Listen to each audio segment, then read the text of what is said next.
네, 토커트일입니다. 반갑습니다. 저는 브라질의 최북단에 있는 도시 중 하나인 보아비스타라고 하는 도시에 있고요. 체크아웃 하기 전에 잠깐 시장 잠깐 보고요. 그리고 이제 나가기 전에 이제 시장에 대한 얘기를 조금 해드리려고 이렇게 유튜브를 켰습니다. 지금 나가려다가 지금 촬영하는 거다 보니까 세팅을 못하고 지금 노트북 카메라랑 그 마이크 없이 좀 얘기하는데 좀 양해 좀 드릴게요. 체크아웃 해야 되는데 지금 시간이 안 남아가지고 짧게 설명을 좀 드리도록 하겠습니다. 일단 GDP가 나왔는데 GDP가 좀 쇼크에 쇼크. 1.7인가 나왔지? 7호인가? 야, 진짜 엄청나게 이렇게 낮게 나왔는데 이건 누구도 예상 못했던 거, 저도 당연히 예상을 못했던 거고 GDP까지 예상을 하진 않지만 진짜 엄청납니다. 일단 시장이 폭락을 하고 있고, 지금 나스닥은 1.53% 조금 올라온 것 같은데, 아까 1.7까지 빠졌던 것 같은데, 네, 조금 올라왔다 다시 빠지고 있어요. 약간 살짝 반등했다가 계속 반등을 좀 했다가, 다시는 빠지고 있는데, 어, 한 달치로 보면 한 6% 정도 빠진 것 같아요, 시장 자체가. 상당히 많이 빠졌는데 작년 11월부터 28% 정도가 올랐는데 6% 정도니까 조정이 좀 있는 것 같고 근데 제가 지금 보는 이 시장의 조정은요 뭐 엄청나게 큰 막 마이너스 15% 이상짜리 엄청나게 큰 조정까지 아닌 것 같아요. 그러니까 많이 올랐기 때문에 여러 가지 이유를 들어가지고 시장이 좀 조정이 약간 뭐 이런 말 별로 좋아하지 않지만 이격 조정 같은 거죠. 그러니까 사람들의 심리라는 게 있잖아요. 너무 많이 올랐기 때문에 조정이 빌미가 필요한데 첫 번째로는 이제 어디 전쟁이죠? 베네수엘라가 아니라 이스라엘 하마스 전쟁 그거 다음에 이제 이란 전쟁 말이 좀 꼬였는데 이란이 생각이 안 났어요. 제가 한국말도 까먹고 있지만 여러 가지 기억력들이 되게 많이 안 좋아지는 게 운전을 한 20일 동안 한 4,200km를 했거든요. 저 볼리비아 국경서부터 브라질 여기까지 이게 4,200km면은 거의 부산에서 싱가포르까지 거리가 그 정도 돼요. 그래서 거기 뭐 길도 안 좋은데 막 가다가 계속 차에서 진동 걸다 보니 머리 계속 다리니까 머리가 아프더라고요. 멍하기도 하고 기억력이 안 나는 거 좀 이해 좀 바랄게요. 저번 영상에도 한번 말씀드렸던 것 같은데 어쨌든 전쟁으로 인한 것 때문에 사람들의 심리를 조금 때렸죠. 때리다 보니까 시장이 조정이 있었고 뭐 많은 통화론자들이 그런 얘기를 해요. BTFP가 뭐 어떻다느니 통화가 어떻다느니 줄고 있다느니 뭐 이런 얘기를 하는데 그런 것들이 아니라 일단 지정학적인 그런 것 때문에 사람들을 위축시켰어. 엄청나게 미디어에서 때렸고 큰 전쟁이 있을 거라고 막 얘기를 하는데 사실은 여러분들 알고 계시는 중동 전문가들 저도 영상들 많이 봤거든요. 왜냐면 저도 중동에 대해서 아는 게 뭐가 있겠어요. 아무것도 없으니까 뭐 가본 적도 없고 그냥 환승만 해봤죠 두바이에서. 그래서 보니까 많은 그런 분들 이야기를 참고를 하는데 근데 그분들이 이야기들이 대부분 틀렸어요. 왜냐면 이 전쟁은 확전이 될 것이다. 이스라엘이 반격을 강하게 할 것이다. 아니면 이란이 좀 전쟁을 확전시킬 수도 있다. 막 이런 얘기를 했는데 이란은 꿋꿋하게 뭐야 전쟁을 강하게 이제 푸시하지 않았고 이스라엘한테 강하게 반격을 안 했고 이스라엘도 말도 안 되는 어이가 없는 그런 반격이라 해야 되나요? 그런 걸 했는데 결국에는 두 나라 다 뭐 큰 뭐랄까 이렇게 싸움이 일어나지 않았잖아요. 어차피 더워가지고 제가 에어컨 좀 켤게요. 제가 약간 체크아웃 바로 전이다 보니까 지금 두서가 없더라도 양해 바랍니다. 제가 뭐 프롬프트 이런 게 있는 것도 아니고 원고가 있는 것도 아니기 때문에 중구난방으로 해도 좀 이해를 바랄게요. 이렇게 지정학적 위기가 첫 번째 시장을 한번 꺾었죠. 한 6일 연속으로 나스닥이 빠졌다가 하루 이틀 반등을 했는데 다시 지금 빠지는 이유는 시장의 가이던스들이 좀 안 좋게 이야기를 했잖아요. 기업들, 특히 IT 기업들이. 그러다 보니까 시장이 원투 펀치를 맞은 것 같아요. 한켠에서는 통화론자들이 이야기하는 아까 얘기했던 BTFP라든가 뭐 4월 달에 뭐죠? 세금 납부가 엄청나기 때문에 시장이 하락한다. 이거는 이것보다는 직접적인 트리거가 된 거는 바로 두 가지라고 보시면 될 것 같아요. 오늘 제가 통화론자들에 대한 얘기를 할 것 같아요. 시장의 통화론자들은 일단 기본적으로 그래프를 보여주면서 이렇게 얘기하고 뭐 과거 이렇기 때문에 이렇게 앞으로 될 것입니다. 이렇게 뭐 패턴 얘기를 하고 그렇게 얘기하는데 시장은 그렇게 호락호락하지 않아요. 그런 패턴이 늘 맞았다면 뻔한 패턴들이 늘 맞았다면 시장에서 동반자들이 그 패턴을 통해서 엄청나게 많아야 되는데 시장은 랜덤 워크예요. 시장은 예측을 불허하는 선에서 움직이고 있고 특히 극단의 세계에 살고 있는 지금 같은 경우에는 예측이 정말 쉽지가 않거든요. 예를 들자면 많은 경제학자들이 시장 애널리스트들이 이자 금리에 대해서 많이 얘기했지만 계속해서 틀려왔었고 전통적인 그런 뭐랄까 그런 법칙들이 근래 들어서 시장에서 다 깨지고 있는 거죠. 예를 들어서 안전자산이던 그런 그 채권이 위험자산이 된 지 오래됐고 제가 작년부터 계속해서 그 얘기를 들었죠. 이걸 이해해야 된다. 주식이랑 채권은 둘 다 위험자산이 같이 간다. 그런 생각이 됐기 때문에 이번에 레이달리오가 굉장히 큰 시련을 겪고 있잖아요. 2022년부터. 2021년에도 되게 힘들었는데 왜냐면 그 과거에 있던 패턴들이 다 틀렸기 때문에 근데 헤지펀드들은 과거의 패턴들을 이용해가지고 미래를 예측하는데 그게 다 틀렸기 때문에 그 헤지펀드들이 진짜 많이 최근 몇 년 동안 힘들었는데 그 틀린 패턴을 가지고 앞으로를 예측한다.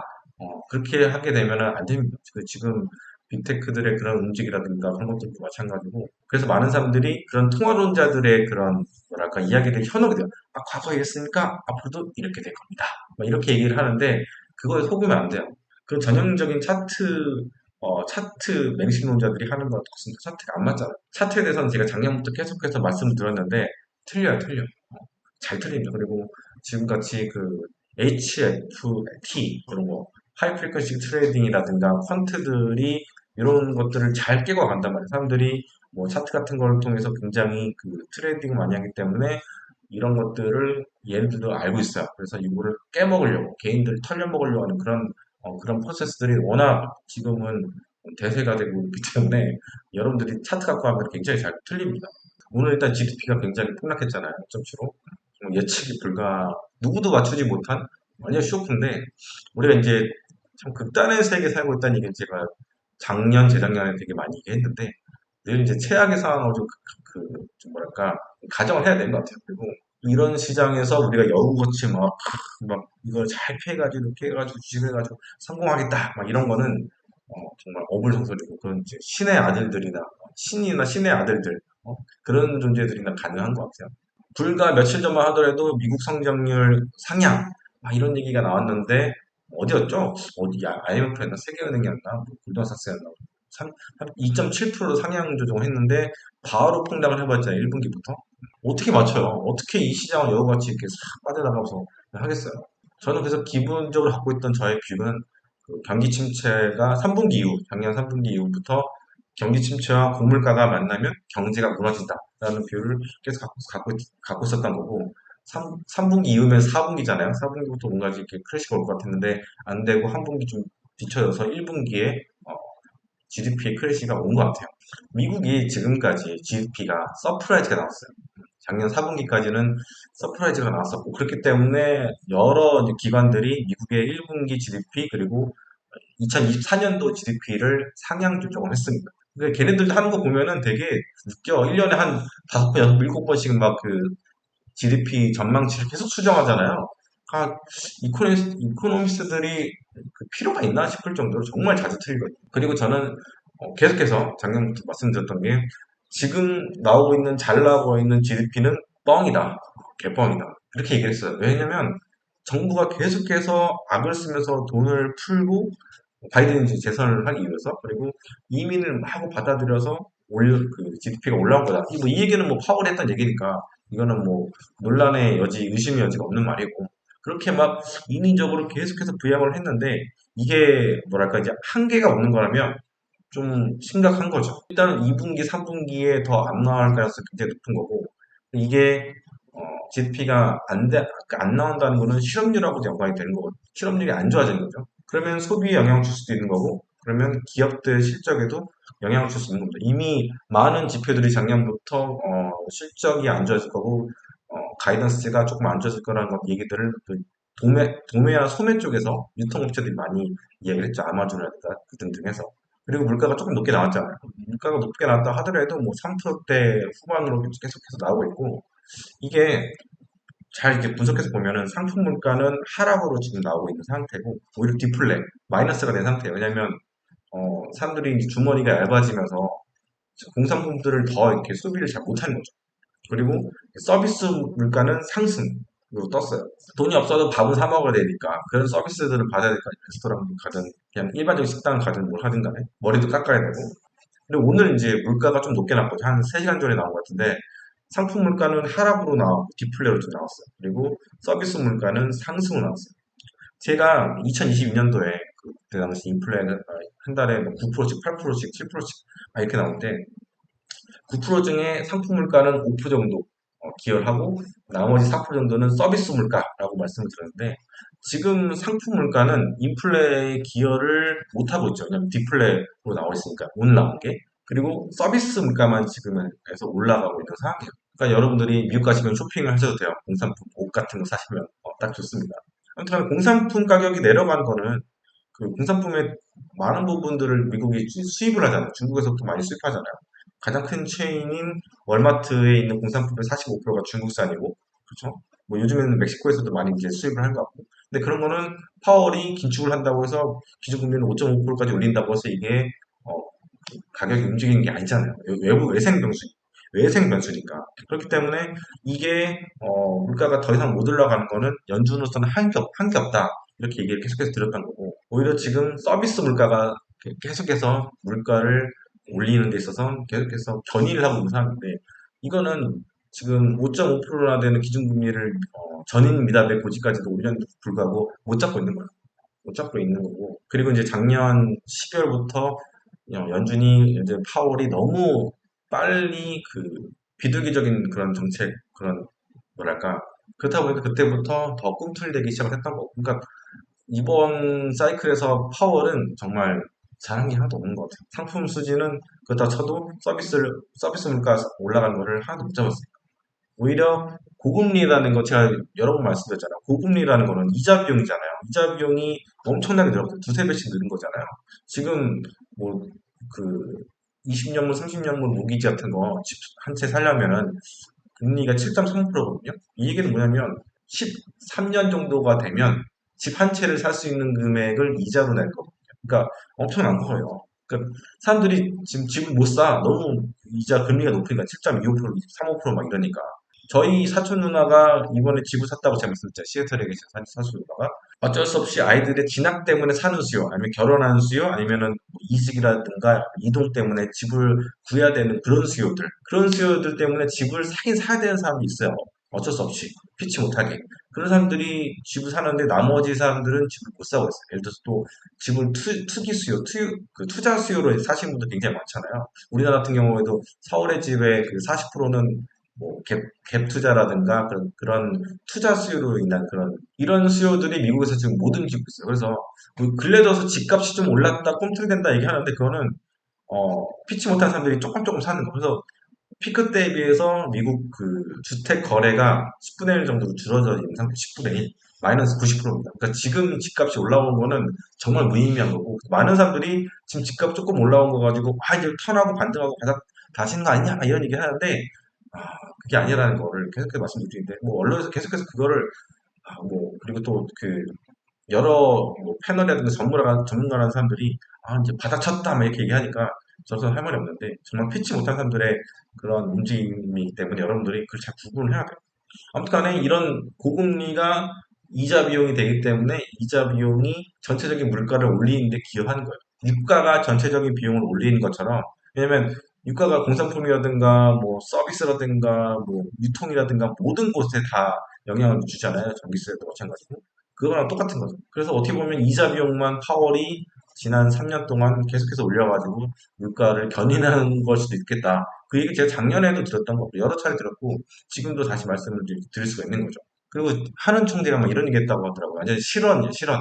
환율이 이렇게 막 고공행진을 하고 있는데 피해보고 있는 사람들이 별로 없는 것 같다. 그래서 기업들은 수출이 돼서 굉장히 좋고 그리고 개인들 같은 경우도 요즘 미국 주식 많이 하지 않느냐. 그래서 다들 즐거운 것 같다 이렇게 얘기했는데 하는 하는 총재가 저는 좀 괜찮게 봤는데 이 실언을 하는 걸 보는 순간 이 사람 뭔가 좀 생각이 좀 잘못된 것 같은데 그런 생각이 들더라고요. 왜냐하면 원화가 싸지게 되면은 수입 물가가 많이 오르잖아요. 그래서 우리나라 농산물도 한 80% 이상은 해외에서 수입하는 나라고 에너지는 99%를 수입하는 나라고 그 수입품이 많기 때문에 이런 것들은 일반 서민들한테는 고통으로 올라오거든요. 좀 뭐 팥가격이 문제가 많다 뭐 이런 얘기도 하고 뭐 이것저것 비용들이 많이 올라가는 그런 것 때문에 문제를 삼는 경우가 많은데 우리 하는 총재께서는 환율 오르면 다 좋다. 기업들도 좋고 해외 투자하는 사람 좋다. 해외 투자하는 사람들이 얼마나 있겠어요? 우리나라에 뭐 해외 주식 사는 사람들이 인구 5,200만 중에서 200만 명 되겠어요? 100만? 100만도 안 될 것 같아요. 나머지 4,900만, 5,100만 명은 뭐야? 사람들은 고통을 겪는 거지. 일부 이제 가진 자들 빼고는, 그렇죠? 기득권 세력들은 좋겠죠. 해외 부동산 있는 분들도 좋겠고. 저 같은 사람도 좋죠. 저는 전 재산이 다 달러로 들어가 있으니까, 예수금 있으니까. 근데 우리가 정치하는 사람들이라든가, 이렇게 위정자들은 서민들을 위해서 일을 해야지. 표의 대다수를 차지하는 서민들을 이렇게 해야지. 잘 사는 사람들을 비호하는 그런 세력이 되면 안 되죠. 하는 총리가 진짜 이상한 얘기를 잘 했다고 생각하는데. 게다가 워낙 가격이 이렇게 확 떨어지게 되면 수출하는 기업도 좋지만 수입하는 기업도 죽잖아요. 대부분 보면은 수입하는 사람들이 좀 더 영세해. 왜냐면은 그 오퍼상 같은 사람들도 있고 수출하는 사람들은 뭔가 캐파가 캐파라는 거 생산시설 이런 게 있는 사람들이잖아요. 그러니까 좀 더 낫단 말이에요. 그래서 환율이 이렇게 올라가게 되면은 일반적인 서민들이 힘든데 이거는 일본 옆 나라 일본만 보면 알잖아요. 지금 뭐 155엔 정도 그 달러다 그렇게 얘기가 나오고 있는데 뭐 이거 올라간다 만다 얘기 많이 있잖아요. 근데 그렇게까지 엔화가 평가가 절하됐으면은 수출도 좋고 나라가 막 되게 막 살아나야 되는데 그 일부 사람들이 그런 얘기 있잖아요. 지금 일본은 살아나고 있다. 막 이런 얘기를 했는데 제가 작년에 계속 했던 게 뭐냐면 일본은 진짜 되게 지금 힘든 거다. 니들 잘 몰라서 그런 거다. 이렇게 말씀드렸는데 지금 보세요. GDP가 지금 역성장하고 있잖아요. 지금 와 지금 얘기를 들어보면 일본이 막 GDP가 막 이렇게 올라오고 막 경기가 살아나고 막 일자리가 막 늘어나고 고용이 늘어나고 막 이럴 것 같은데 오히려 지금 뒷걸음 치고 있어요. 일부 잘 되는 곳도 있겠지. 근데 이걸 가지고 언론들이라든가 전문가들이 나와가지고 막 이렇게 설명을 하는데 일본이 우리를 앞질렀다고 막 그런 얘기 하는데 지금 상황이 되게 녹록치가 않아요. 일본이 지금. 그렇기 때문에 지금 환율이 그렇게 떨어진 이유도 일본의 기초 체력이 떨어지고 있기 때문에 그걸 방지한다고 저는 보고 있어요. 달러가 강세가 된 부분도 있긴 하겠지만 기본적으로 일본이 그렇게 썩 좋지는 않구나. 일본 증시는 좋았죠. 왜냐하면 제가 얘기 드렸잖아요. 그 통화가 평가가 절하되면 주식시장이 올라간다고. 이게 트레이드 오프가 있다고. 트레이드 오프가 아니라 이게 그죠? 이게 반대로 가는 거죠. 반대로 가. 그래서 뭐 터키라든가 뭐 베네수엘라라든가 이런 얘기를 했던 거고. 저는 저저번 영상 때 그런 얘기 했어요. 1,400원대를 찍을 때, 달러 원 환율이 1,400원대를 찍을 때 이거는 트레이딩 영역이다. 왜냐하면 지금 이거 치솟아 오른 거는 사람들이 전쟁 때문에 무서워서 올라온 이벤트성이기 때문에 그때는 트레이딩 영역이다. 그러니까 팔아야 되는 영역이라는 거죠. 근데 그 뒤로 한 1,960원대까지 떨어졌어요. 근데 지금은 전 조금 올라오긴 올라왔는데 지금 소강 상태긴 한데 결국에는 중장기적이라는 말도 별로 안 좋아하고 전문가들이 시점을 잘 모르고 중장기적이라 얘기하는데 어차피 저 투자는 롱텀을 하기 때문에 중장기적이라는 얘기를 쓸게요. 결국에는 1,400원대로 올라갈 거라고 보고는 있어요. 저번 영상 때도 말씀드렸었고 왜냐면 한국의 기초 체력이 점점 떨어지고 있고 그리고 산업별 고도화가 안 됐고 세대 교체가 안 된 부분들이 있기 때문에 결국에는 1,400원대가 뉴 노멀이 될 수 있다는 얘기를 제가 귀에 닳도록 한번 얘기를 드렸던 것 같은데 그래서 저는 전 재산이 달러에 있습니다. 그리고 환율이라는 게 결국에는 그 나라의 기초 체력